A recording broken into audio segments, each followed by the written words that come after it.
Hello guys, मी शिवकन्या युताएज चॅनलमध्ये आपले स्वागत आहे. आणि जे काही द हिंदूचे आर्टिकल आलेले आहेत मी तुम्हाला ते मराठीमध्ये समजावून सांगणार आहे. त्याचं डिस्कशन मराठीमध्ये सांगणार आहे. आणि जे काही आजचे आर्टिकल आलेले आहेत ते खूप छान आर्टिकल आहेत, जे की आपल्या एक्झाम पॉईंट ऑफ व्ह्यूने खूप महत्त्वाचे आहेत आणि बऱ्यापैकी आपल्या त्यातले पॉईंट कव्हर होतील. आणि ज्या काही बेसिक कॉन्सेप्ट्स आहेत त्या पण आपल्या क्लिअर होतील. तर जो आजचा दिनांक आहे 16 जुलै 2020 आहे. तर जे काही आपले आर्टिकल आहे त्याला आपण आता सुरुवात करूया.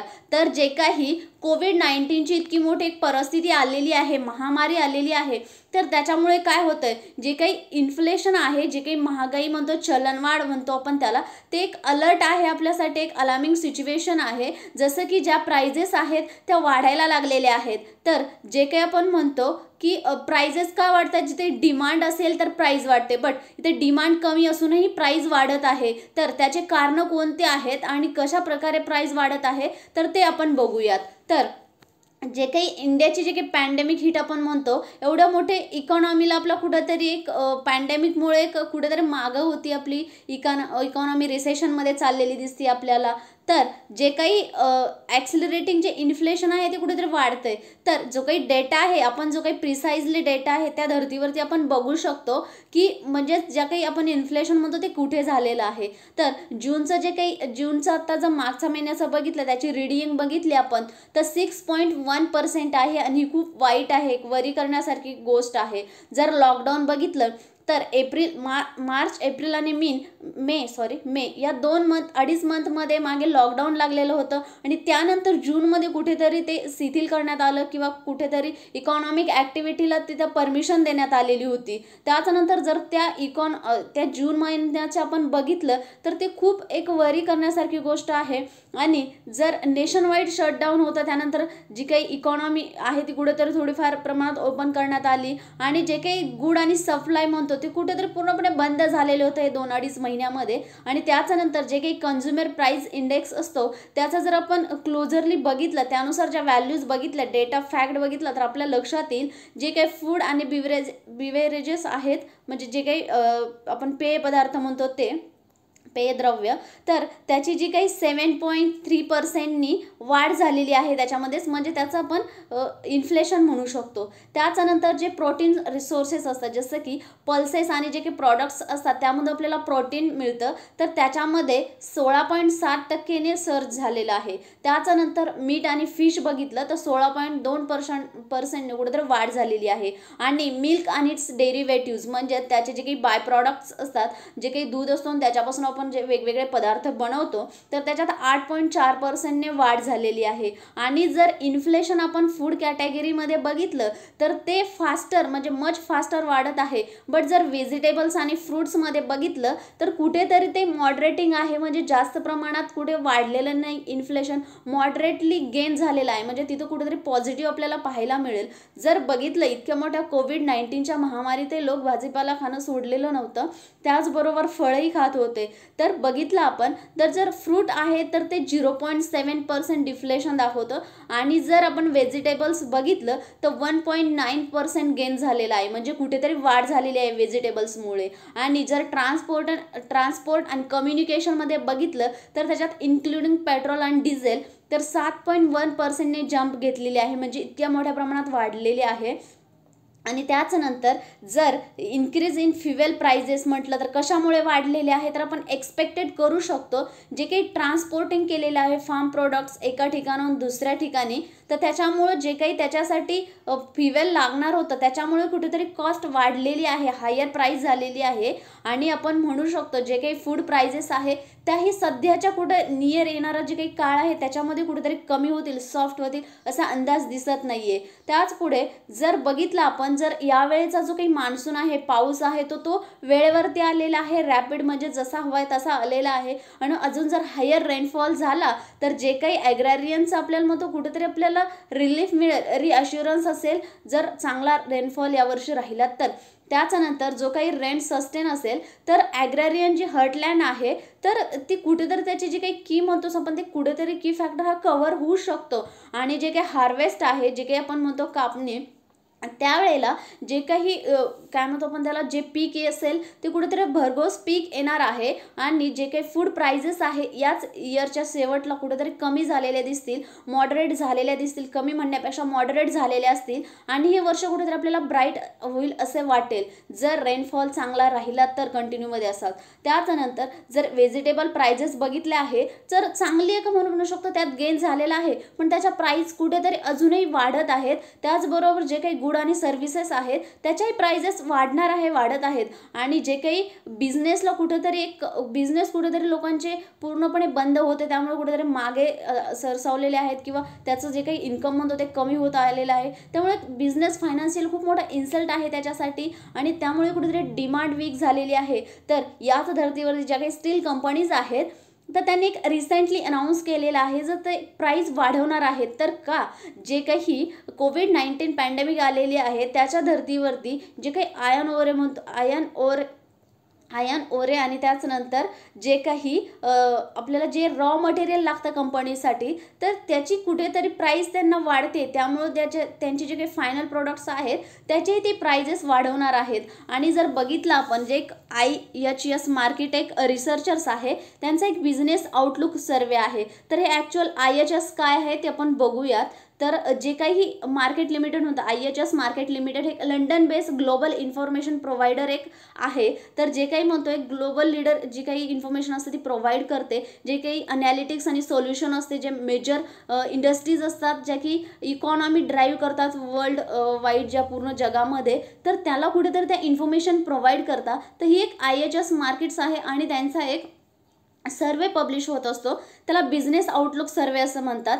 तर त्याच्यानुसार जर बघितलं तर जूनची जे काही इंडियाची कंडिशन म्हणतो आपण तर ती एक सेंटिमेंट कुठेतरी निगेटिव्ह होत आहे. जूनची जर आपल्याला जशी इकॉनॉमी पाहिजे होती तशी इकॉनॉमी आपण पुढे घेऊन जाऊ शकलो नाही आहे जून महिन्यात पण. तर 11 वर्षामध्ये मागील हे फर्स्ट टाईम इतकी म्हणजे निगेटिव्ह आहे जूनमध्ये. त्याच्यानंतर जर बघितलं तर यामुळे जे काही फर्म्स आहे, ज्या काही कंपनीज आहेत त्यांचा जो काही कॉन्फिडन्स आहे तो स्टीपली आपल्याला जो काही आहे तो ड्रॉप होताना दिसत आहे. आणि सिग्निफिकंटली बघायचं झालं तर जे काही एम्प्लॉयर्स आहे त्यांचे जॉब कट केलेले आहे कोविड-19मुळे. आणि त्याच्यानंतर जे काही आता ज्या कंपनीज आहेत तर त्या जेव्हा ओपन होतील तर त्यांचे जे काही सेलिंग प्राईस आहेत त्या वाढवण्याचा त्यांचा प्लॅन आहे. आणि जे काही 12 महिने येणारे नेक्स्ट 12 मंथ म्हणजेच 12 मंथ्स तर त्यामध्ये त्यांचं जे काही प्रॉफिट आहे त्याला प्रोटेक्ट करण्यासाठी ते ऑब्व्हियसली त्यांच्या ज्या प्राइजेस आहे त्या वाढवणार आहेत. आणि जर आपण RBIचं बघितलं तर 6% टार्गेट होतं, तर जे काही इन्फ्लेशन ऑलरेडी त्याच्या अबोव गेलेलं आहे आणि मॉनिटरी पॉलिसी जे मेकर आहे त्यांना अनव्हायबल चॉईस आहे पुढे. तर एक प्रश्न तुमच्यासाठी इथे आहे, तर मॉनिटरी पॉलिसी आणि फिस्कल पॉलिसी ह्या ज्या 2 पॉलिसी आहेत तर कोण फॉर्म करतं, मॉनिटरी कोण करतं आणि फिस्कल पॉलिसी कोण फॉर्म करतं? तुम्हाला कमेंट सेक्शनमध्ये याचे आन्सर्स द्यायचे आहेत. आणि त्याच्यानंतर मी तुम्हाला उद्याच्या लेक्चरमध्ये ह्या कोण फॉर्म करतं काय आहे ते मी तुम्हाला उद्या सांगेल. त्यामुळे तुम्ही आज स्वतः इथे कमेंट सेक्शनमध्ये कमेंट करायची आहे. आणि त्याच्यानंतर जे काही फर्दर रेट कट करणार आहेत, जसं की आपण म्हणतो जे 6% टार्गेट होतं ते कुठेतरी अचीव झालेलं नाही, त्याच्यावरती इन्फ्लेशन गेलेलं आहे. आणि जे काही रिव्हाइव्ह करायचे आहे इकॉनॉमी त्याच्यासाठी कुठेतरी रेट कट करतील आणि जी काही प्राईस गेन होईल आणि इकॉनॉमीला कुठेतरी बूस्ट मिळेल, चांगल्या प्रकारे इकॉनॉमी उभारून येईल, त्यामुळे हा कट करत आहेत जे काही रेट कट म्हणतो आपण. आणि एक इकॉनॉमी चांगल्या प्रकारे एक उभारून येईल किंवा चांगल्या प्रकारे होईल. हे झालं आर्टिकल. आता जे काही आपलं सेकंड आर्टिकल आहे ते खूप छान आर्टिकल आलेलं आहे आणि तुम्हाला जे काही बेसिक कन्सेप्ट किंवा आता सध्या आपण म्हणू शकतो जी काही कोविड-19ची परिस्थिती आहे तर त्या धर्तीवरती जर पुढे आपल्याला अजून इन्व्हेस्टमेंट करायची, जर आपल्या इकॉनॉमीला एकदम पुढे घेऊन जायचं आहे, तर ग्लोबल लीडरवरती आपल्याला यायचं असेल तर आपल्याला काय काय करणं महत्त्वाचं आहे. तर त्याच्यातलाच एक पॉईंट आहे, युरोपियन युनियनसोबत रिलेशन स्ट्रॉंग करणं गरजेचं आहे. तर आपल्याला त्यावरती इंडियाला बिलीव्ह करणं गरजेचं आहे. ज्या काही टाईज आहेत त्या सिग्निफिकंटली स्ट्रॉंग होऊ शकतात. त्याच्यातले जे काही चॅलेंजेस आहेत ते जर आपण ओव्हरकम करत गेलो तर काय आहे ॲक्च्युअल आर्टिकलमध्ये ते आपण बघूयात. आणि जे काही युरोपियन युनियन आहे तर एक पॉलिटिकल आणि इकॉनॉमिक युनियन आहे, तर कोणती, तर जी काही लोकेटेड आहे ती युरोपमध्ये आहे. मॅप थ्रू आपण बघू, त्याच्यामध्ये 27 मेंबर स्टेट आहे ॲट प्रेझेंट जर आता सध्या बघितलं तर. आणि मागे 5-6 महिन्यापूर्वी बघितले तर तिथे 28 मेंबर स्टेट होते. त्याच्यामधून ब्रिटन बाहेर पडलेलं आहे, त्याला ब्रेक्झिट डील असे म्हणतात. तर जे काही युरोपियन युनियनमध्ये 28 कंट्रीज होत्या, त्याच्यापैकी युनियनमधून ग्रेट ब्रिटन म्हणतो तो बाहेर पडलेला आहे. त्यामुळे आता सध्या 27च तिथे मेंबर आहे आणि तो बाहेर पडला, त्याला ब्रिटन म्हणजे ब्रेक्झिट डील असे म्हणतात. त्याच्यानंतर जर मॅप थ्रू बघायचं झालं तर आपल्या लक्षात येईल हा पूर्ण झाला हा युरोपचा पार्ट आणि याच्यातले 27 कंट्री आणि ते बघितलं तर हा ब्रिटन आहे. तर ह्या ब्रिटनमध्ये जो आता बाहेर पडलेला आहे आणि त्याच्यानंतर प्रेझेंटली 27 कंट्री आहेत आणि इथे जर आपल्याला बघायचं झालं तर पर्टिक्युलरली आपण ह्या कंट्रीज बघू शकतो. आणि त्याच्यानंतर आपण जर आता पुढे बघायला गेलो तर जे काही आर्टिकल आहे त्यात ॲक्च्युअलमध्ये जे काही सध्या आपण टुडेचं वर्ल्ड बघितलं तर कुठेतरी एक फ्रॅगमेंटेड झालेलं आहे, कुठेतरी डिव्हाइड झाल्यासारखं आहे. तर एक ग्लोबल प्लेयर कुणाला म्हणता येईल, जे काही सगळे ॲस्पायरिंग आहे ग्लोबल प्लेयरसाठी, तर ते कशावर डिपेंड असणार आहे जे की पॉवरफुल बनण्यासाठी. तर जे काही त्यांची नंबर आणि क्वालिटी, जे काही बायलॅटरल आणि मल्टीलॅटरल रिलेशन कसे आहेत, त्याची क्वालिटी काय आहे, किती लोकांसोबत चांगले आहेत, म्हणजे त्यांचे रिलेशन बायलॅटरल आणि मल्टीलॅटरल यावरती डिपेंड करणार आहेत की जे काही ग्लोबल प्लेयर असेल ते कोण चांगल्या प्रकारे असेल. त्याच्यानंतर जर इंडियाला आपण बघितलं तर इंडियाला कोणासोबत पार्टनर करू शकतो, जर युरोपियन युनियनमध्ये इंडिया इन्व्हेस्ट करू शकतो का, तर ऑफकोर्स जर हा एक चांगला पर्याय आहे आणि तिथे इंडिया युरोपियन युनियनमध्ये इन्व्हेस्ट करू शकतो. जर आपण पॉईंट बघितले तर युरोपियन युनियन आणि इंडिया याच्यामध्ये जे काही खूप गोष्टी ह्या ज्या काही आहेत त्या कॉमन आहेत. त्याच्यानंतर जे काही स्ट्रॅटेजिक ऑटॉनॉमी आहे, ग्लोबल स्टँडिंग आहे, एम आहे, ते एकत्र येऊन ते एन्हान्स करू शकतात. त्याच्यानंतर जे काही स्ट्रॅटेजिक व्हॅल्यू चेन्स आहे त्याला डायव्हर्सिफाय करू शकतात, जे काही त्यांचा एक कॉमन इंटरेस्ट आहे. त्याचबरोबर जो काही कॉमन इंटरेस्ट कोणता म्हणता येईल, जे काही क्लायमेट चेंजचे जे काही प्रॉब्लेम्स आहेत जे काही आहे ते क्लायमेट चेंज ॲड्रेस करणं हे एक तिथे कॉमन गोष्ट म्हणता येईल. त्यामुळे जर युरोपियन युनियन आणि इंडियाला एकदम इच अदर म्हणजे सपोर्ट करणं महत्त्वाचं आहे आणि त्यानंतर त्यांचे इकॉनॉमिक टाईज किंवा रिलेशन स्ट्रॉंग करणं गरजेचं आहे. आणि प्युअरली जर आपण इकॉनॉमिक टर्ममध्ये बघितलं तर युरोपियन युनियन जे आहे इंडियाची फर्स्ट ट्रेडिंग पार्टनर आहे, बिगर आहे फॉरेन इन्व्हेस्टरमध्ये. जर युरोपियन युनियन आपण टोटल बघितलं तर जे काही 27 कंट्री आहेत तर बिगर फॉरेन इन्व्हेस्टर आहेत इंडियामधले. आणि आपण बघितलं तर युरो 67.7 बिलियन इन्व्हेस्टमेंट केलेली आहे 2018मध्ये आणि 22% जी काही total foreign direct investment inflow झालेले आहे कुठे तर इंडियामध्ये. आणि €1 इज इक्वल टू 85 रुपये होतात. म्हणजेच €1 जर घेतला तर त्याची रुपीजमध्ये व्हॅल्यूज काढली तर 85 रुपये होतात. तर तुम्हाला सांगायचं आहे $1 म्हणजे किती, $1 म्हणजे किती रुपये हे तुम्हाला कमेंट सेक्शनमध्ये सांगायचं आहे. त्याच्यानंतर जे काही आपण म्हणतो तर इम्प्रूव्हमेंटसाठी जर आपण बघितलं तर जे काही युरोपियन युनियनची जी काही इन्व्हेस्टमेंट चायनामध्ये किती आहे तर €175.3 बिलियन इतकी त्यांची इन्व्हेस्टमेंट चायनामध्ये आहे. तर आपण खूप म्हणजे विचार केला तर खूप कमी आहे. आपण त्यापेक्षा अजून जास्त तिथे इम्प्रूव्हमेंट करू शकतो आणि इन्व्हेस्टमेंट करू शकते, म्हणजेच जे काही युरोपियन युनियन आहे. त्याच्यानंतर जर युरोपियन युनियन आणि इंडियाचं जे काही एक हेल्प म्हणू शकतो तर दोन्हीसाठी हेल्प काय आहे तर जे काही बिझनेस कॉपरेशन आहे त्याच्यात ते इन्हान्स करू शकतात. त्याच्यानंतर जे काही स्ट्रॅटेजिक व्हॅल्यू चेन आहे त्याला डायव्हर्सिफाय करू शकतात आणि त्याच्यानंतर जो काही चायनावरती डिपेंडन्स आहे तर तो कुठेतरी कमी करू शकतो. आता जर आपण लक्षात घेतलं तर जे काही चायनाची पॉलिसी बघितली तर ॲग्रेसिव्ह पॉलिसी आहे. चायना काय करतोय ते सध्या आपल्याला माहीतच आहे. साऊथ चायना सीमध्ये ॲग्रेशन दाखवणं, त्यानंतर आपल्या लडाखच्या पार्टमध्ये ॲग्रेशन दाखवणं, ह्या गोष्टी नेबरिंग कंट्रीसोबतच चालूच आहेत. त्यामुळे कुठेतरी चायनाचा डिपेंडन्स आपल्याला कमी होऊ शकतो. त्याच्यानंतर जर इंडियाला सक्सीड होणं गरजेचं आहे, जर युरोपियन इन्व्हेस्टमेंट जर अट्रॅक्टिंग याच्यामध्ये जर इंडिया सक्सेस झाला तर त्याच्यानंतर जे काही म्हणतो आपण चायनामधून मूव्ह आउट करायला एकदम सोपं राहील आणि चांगल्या प्रकारे याचा फायदा होईल. त्यामुळे जे काही म्युच्युअल ट्रस्ट डेफिसिट आहे तो ॲड्रेस करणं खूप महत्त्वाचं आहे. आणि त्याच्यानंतर जे काही पीपलची मोबिलिटी आणि कनेक्टिव्हिटी आहे त्याला फॅसिलिट करणं, चांगल्या प्रकारे त्याला प्रोव्हाइड करणं आणि त्याच्यानंतर जे काही म्युच्युअल अंडरस्टँडिंग आणि इम्प्रूव्ह करणं, क्रिएट ऑपॉर्च्युनिटीज म्हणजे त्याच्यामध्ये ऑपॉर्च्युनिटीज संधी निर्माण करणं कशामध्ये तर जे काही इनोव्हेशन आणि ग्रोथ आहे यामध्ये आणि चांगल्या प्रकारे जे काही रिलेशन आहे ते स्ट्रॉंग करणं. त्याच्यानंतर जर आपण बघितलं तर फ्री ट्रेड ॲग्रीमेंटचं काही आहे, तर त्याच्यामध्ये ह्या जे काही दोन म्हणजेच युरोपियन युनियन आणि इंडिया, तर हे जे काही त्याच्यात निगोशिएशन करू शकतात, त्याच्यानंतर जे काही प्रॉब्लेम्स आहे ते सोबत मिळून टॅकल करू शकतात आणि जे काही स्टॅग्नेशन झालेलं आहे FTA त्याचं निगोशिएशन चांगल्या प्रकारे करू शकतात. आणि जे काही न्यू स्टडी आहे, जे काही युरोपियन पार्लमेंट असेसेस त्यांनी एक न्यू स्टडी केलेली आहे, तर त्यांनी एक जे युरोपियन युनियन आणि जे काही इंडियाचा ट्रेड ॲग्रीमेंट आहे, तर त्याच्यात पोटेन्शियल इम्पॅक्ट काय आहे किंवा पोटेन्शियल किती आहे हे सांगितलेलं आहे.